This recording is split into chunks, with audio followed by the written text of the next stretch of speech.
Welcome to our comparison of two popular portable washing machines, the Giantex Portable Mini Compact Twin Tub Washing Machine and the BANGSON Compact Portable Washing Machine. Today, we will delve into their specifications, pros and cons, and user feedback to help you make an informed decision.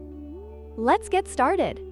First, let's look at the washing capacities. The Giantex offers a wash capacity of 12 pounds, making it slightly more suitable for larger loads compared to the BANGSON, which has a wash capacity of 11 pounds.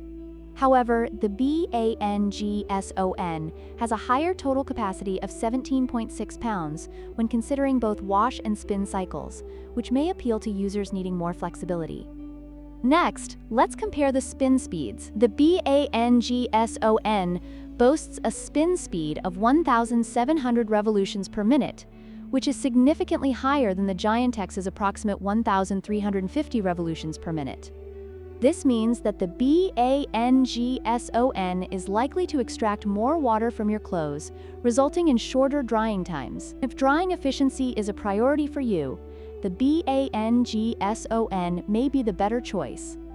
Finally, let's discuss additional features. The Giantex is straightforward with basic operation, while the BANGSON includes a soaking function that allows for deeper cleaning. This feature can be particularly useful for heavily soiled items, giving the BANGSON an edge in terms of versatility. In conclusion, both the Giantex and BANGSON portable washing machines have their strengths. The Giantex is slightly more affordable and offers a larger wash capacity, while the BANGSON excels in spin speed and additional features. Consider your specific needs and preferences when making your choice. If you found this comparison helpful, please like, share, and subscribe for more content.